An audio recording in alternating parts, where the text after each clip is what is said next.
Wow, and you're so smart. Oh my God. Wow. I'm so excited to be in Kisii. Welcome. The thing about, Kisii is that just like any other, village, the main concern of people when they come from, the city or even in the diaspora is that, comfort. Yeah. Comfort. You want a place where you can get, fast Wi-Fi, comfortable place to sleep, security is very important. Then I heard about Kenzi Suits. Yeah, so we officially opened last month on 15th. Okay. And as you see, the apartment is just new. From outside, it looks really new. It is the most luxurious place in Kisii. Hey! Yeah. Are you serious? Yeah. She said it's the most luxurious place in Kisii. Exactly. What? Yeah. I can't wait. I can't wait to go. Can I go in? Welcome always. What? So I'm in the most luxurious place in Kisii. Exactly. 5-star. Wow. So it's reception. Okay. And we sell the standard liquors. As you see, have Hennessy, the standard expert whiskeys.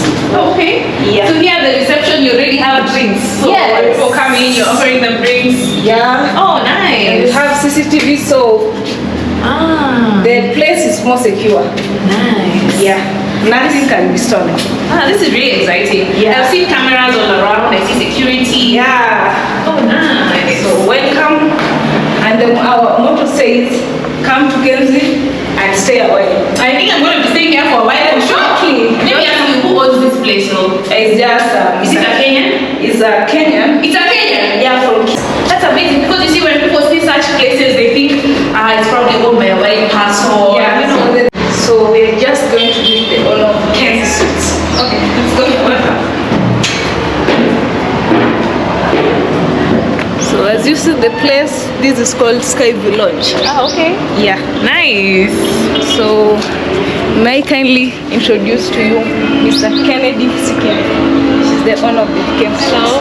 Hi Trudy. Hi. Nice to finally meet you. Nice to meet you too. Okay, good. Karibu Kisii. Asante. Yeah, how are you? I'm great. I've actually been told that this is the most luxurious place in Kisii. Yeah, we try to be that way.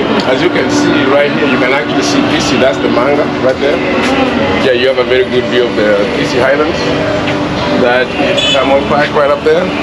One of the more famous resorts in Kisii. But basically up here you get a very good view of Kisii itself. Nice. You can see how green it is. Yeah. Actually, when you're coming from Nairobi, you're probably coming from that way. You came up this way, Kisii University is back that way. So yeah, we wanted to create something here that is a little different, a little unique to Kisii. And that's why we even came up with this concept. So we even introduced patio heaters, because sometimes it gets cold in Kisii.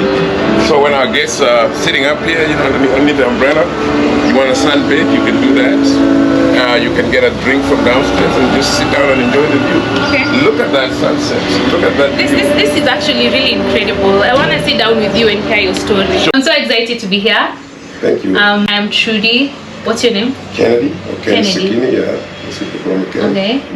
Who is Kennedy? Well, let me see. That's a good question. Well, I'm the firstborn in my family. I currently live in the U.S., but I'm here, like every summer.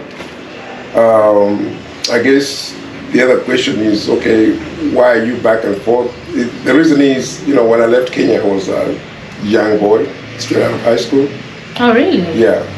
Went to the States back in the 80s, so I'm not going to give away my age by telling you how long I've been up there. But Kenya is a beautiful country, more so Kisii. Kisii is a wonderful place. It's a very exciting town, and I'm wishing that you can get an opportunity to go visit Kisii. You'll see how vibrant the economy is here.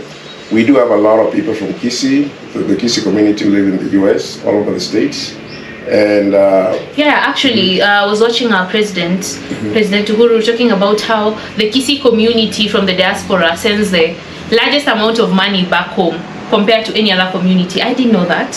That was shocking. Yeah, I can say that the Kisii culture dictates that you shoulder your home, so to speak. You have to invest in your home. So that is why you see a lot of Kisiis, especially who go to the US, always end up investing back home. It's because of our culture, and also because There's something about, as a man, you're supposed to build. Housing is very important to the Kisii man. You're not, your success is defined by, do you have a home or not? Okay, so that is why there's a lot of building or construction going on in Kisii right now. I'm actually amazed. Every time I come, I'm just like blown away. How many, tall buildings I'm seeing. I was just here last year, and there's so many new high-rises that have come up, apartment buildings, etc. So what was life like for you before you went to? No, of course, I was just straight out of high school. Life was good. You don't know anything. But then I can say going to America itself was an experience. It was a growing experience for many of us, especially many in my generation. The U.S. is what you make it. Okay. Well, I've got a family there now, and I've got 3 daughters. I've got a wife, and so basically, it's like you have 2 lives in one. You have to kind of juggle both of them, But I guess the other question is, why here? Why do we invest a lot here? But that's because this is a wonderful place. There are great opportunities in Kenya. So everything that we've learned out there, it's now time to bring it back home. That is what I think, and that's a lot of my friends in the diaspora think. We're now trying to reinvest back in Kenya. Okay, so before we talk about that, how long have you been in America? Oh my goodness, probably over 30 years. That's a long time. Yeah. I wasn't even born when you went to the US. Exactly.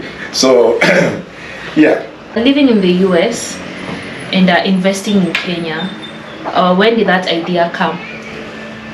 Like I said, you do get to a plateau. In the US, there's so much that you can do, honestly. Because number one, we have to remember that, we're black. There's so many opportunities that you may not actually have in the States that you would have in Kenya. Okay, when you're in Kenya, you belong, all right? First of all, this is home. Like they say, east, west, whatever, home is always best, right? So investing in Kenya is actually become the new norm, because you actually get more for your money, so to speak. And then also it's exciting. There's nothing as exciting as investing in something and you see it grow and maybe bring a new twist, a different idea that exists, So it's always exciting, to do stuff back in Kenya than to do it in the US. So for example, you may ask about this place. This concept actually was like an idea me and my wife had about every time we came to Kenya, we always look for somewhere that is really nice and comfortable, that you're willing to pay the price for it. But rarely do you find many places that emphasize quality and comfort. So we started thinking like that. So it's been a brainchild of me and my wife. Actually, she designed most of these rooms that you've seen. I knew it. Yeah, she. When something is this beautiful, there has to be a woman. Exactly. She's the one who came up with all these color concepts. What kind of color? She's very particular about that. So, and then it's more like really not rushing just to have a building, but having something of quality, particularly in a place like Kisii. There's so many Airbnbs, there's so many apartments, etc., in this town, but a lot of people normally just rush to get the building done without having the comfort or that specialness to it. So we felt that we needed something whereby a couple can come in here, for example, on Valentine's Day, and just have that peace and tranquility. Have that comfort, be able to sleep on a comfortable bed, and be able to, watch a movie, be able to get on the internet without being, being disturbed, without a lot of noise and stuff like that. So we felt that we wanted to get something in Kisii, because Kisii has a lot of money. There's a lot of money in this town, okay?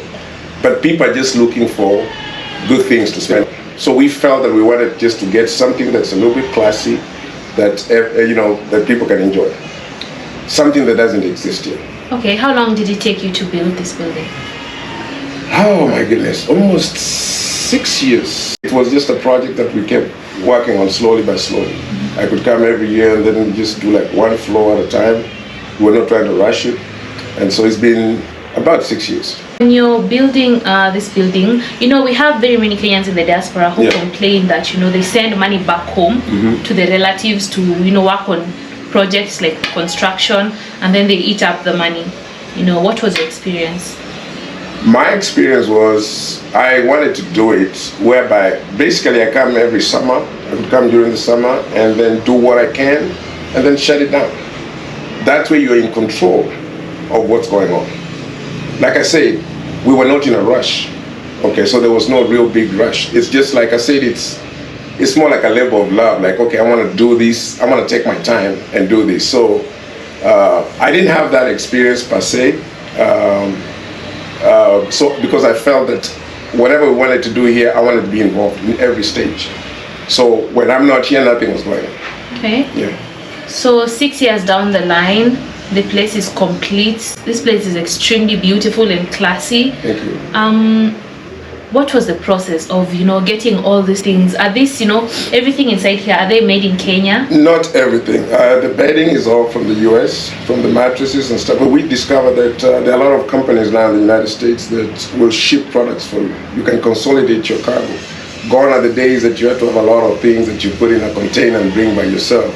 So there's so many companies actually owned by Kenyans now that consolidate cargo and bring it here. They consolidate your freight. So what we did was we found one such company that we bought everything pretty much except like the bed, the mattresses, the sheets, the pillows, everything.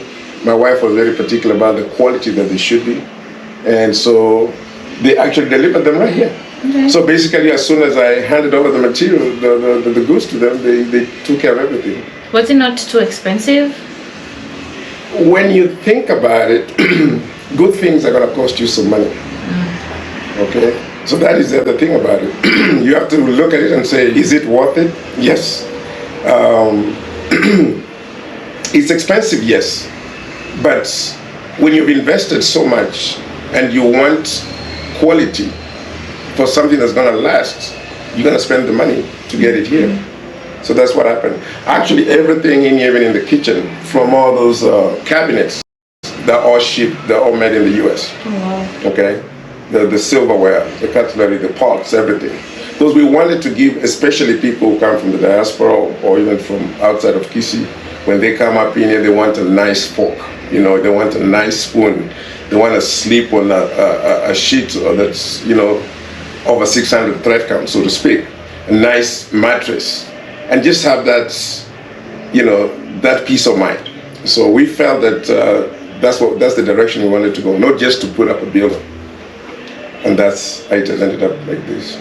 And actually, today I posted that I was coming to Kisii, and guys were like, oh, please, Trudy, when you go to Kisii, find us accommodation, luxury place to stay, because a challenge has been, when people come to the village, they don't have, somewhere to spend the night or the weekend or a couple of days. It's not that there are no places, it's the luxury. Yeah. Why do you think it is important for people to experience luxury even in the village?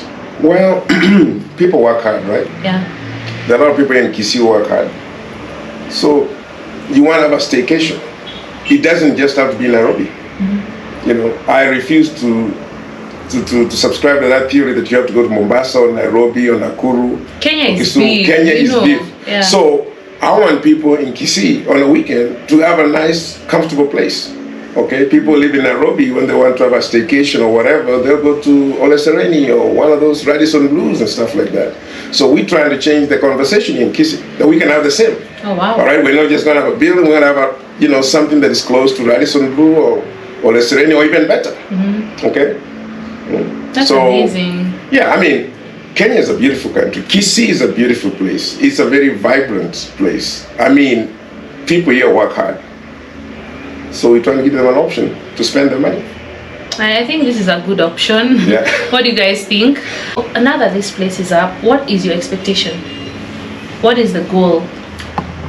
What will happen one day? So you sit down and say, yeah, now I think I've made it.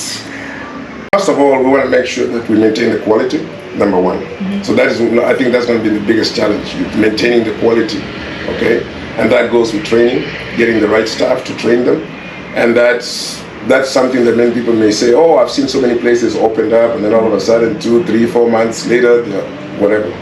So we're going to really emphasize on customer service and also maintaining the quality. Okay, we are very, very particular about our guest comfort. That is why our slogan says where comfort matters. So to us, when you come here, we want to make sure that you're as comfortable as possible. That is very important to us, that you can be comfortable. And we want to, we have a private, comfortable location, which is right very close to town. So this can be a good getaway for a lot of people who just want to get away from all the noise. So this place is centrally placed. Yeah, very. In Kisii town. Yeah, we are 2 kilometers from town, from the CBD. Yeah, we were actually in Kisii town. This is part of Kisii town. Okay. Yeah. That's impressive. So what are some of the unique things about this place? Like last night, you guys gave me the best dinner ever. Your guys, matoke. Yeah. That was made by a chef. Is a chef accessible to anyone who comes here? Yes. Basically, if you come here and you want to, like I said, these are all fully serviced apartments, right? But if you want to come here and have someone cook for you, and you feel like you don't want to cook, no problem. We have someone who can cook for you, and then basically you select what kind of menu, what kind of food you want to eat. Yesterday we felt that we wanted to give you a Kisii experience. Wow, that was so amazing. that when you go back, you can say, you cannot come to Kisii without eating matoke. No, that's almost a crime. So that's why we felt that we wanted to do that. So the other option is we do have restaurants that we work with that provide us with a menu that if you feel like you want to eat some nyama choma or whatever, they'll deliver it for you. Oh wow. Yeah. That's amazing. Yeah. So basically, you have everything you need when you come here. Yes, we even have beverages downstairs. We have a bar, and most, from my experience, a lot of people, they like going up to the Skyview Lounge up there, sit down and just watch the sunsets while having a drink. That's also something that is not available in very many places, but we're trying to make that available here. That's amazing. I've been to Park Inn in Westlands, Ole Sereni. You see, they also have that kind of Skyview lounge, and it's very popular. People amazing. Sometimes just want to sit outside and just enjoy the sunset. And then, given that this is the village, and then it's so green, it's just such a beautiful view. So for Kenyans like you, who are living in the diaspora, or even Africans who live in the diaspora, and they want to invest back home and they're scared, what is the advice you'd give them? Find a good project, something that you're passionate about. Don't just throw money. Don't just invest for the sake of investing. You have to have a purpose. Why am I doing what I'm doing? So if you're passionate about creating something, there's no fear. You also have to invest the time to come here and supervise your project, and also be able to be aware of what's going on. Because at the end of the day, you can be in the diaspora for as long as you want, and when you come back home, you really have nothing to show for that time, unless you've decided just to move and don't come back again. But in my experience, many people who go overseas always want to come back home. There's nothing as good as home. Nothing feels good as when you're walking in through JKIA and you're seeing Karibu Kenya. That is a very good feeling. I'm sure you see it, you get that all the time, every time you come back in the country. Yeah. So as we finish up, what do you think is the future of Africa? As someone who is really exposed, you live in the diaspora, what Africa is the next best thing. Okay, this is a continent with a lot of resources. Let me just say particularly Kenya, and also Kisii. There's so much that Kenya has to offer. Every year is different. If you leave the country for 2 years, you come back after 2 years, you won't even know what you're finding.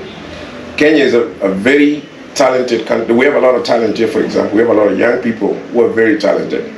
There's a lot of skilled labor here in Kenya. There's so much that you can, and Kenyans are entrepreneurs. I mean, they're very enterprising, very creative, so I feel that the next frontier is Africa. As much as it's been an exploited continent, there's so much that Africa has to offer. Okay, just look at the weather itself. We don't have issues with snow or extreme heat and stuff like that. So there's so much here. So basically, if you're in the diaspora, bring all that knowledge and that experience that you've gained, and reinvest it back here, it actually gives you more life. What is one thing you would change about Africa or Kenya in particular, if you had the power? If I had the power, is actually get rid of the mentality of tribalism, and then just make people know that we're one people. We're one people because we speak different languages, we're still one people. Because out there, when I open my mouth, people ask me, where are you from? I have to say I'm from Kenya. I don't say I'm from Kisii, I'm from Kenya. So let us be Kenyan proud, let us be Africa proud. Because the minute you have that pride on who you are, then your culture and where you come from becomes stronger. You have more of a sense of identity. Without an identity, you're really nobody. So that's the one thing that I've changed. Final question. What is the one advice you'd give the Kenyan youth? The advice I'd give to Kenyan youth is find something that you like to do and excel in it, no matter what it is. Just stick to it, okay? Try to have a purpose in life, and then just find one thing that you like doing, and you'll succeed in it. When you have a passion for something, you'll always succeed in it. Okay. Thank you so much for your time. Thank you. It's been a pleasure. Guys, I have been speaking to Ken, and we are in the most luxurious place in Kisii. Don't say I didn't tell you, don't say I didn't hook you up, don't say I didn't link you up. You gotta come to Kisii, and whenever you come to Kisii, this is the place to come. I'm gonna leave the numbers on. You can reach them on social media, and yeah, you'll thank me later. Until next time, bye.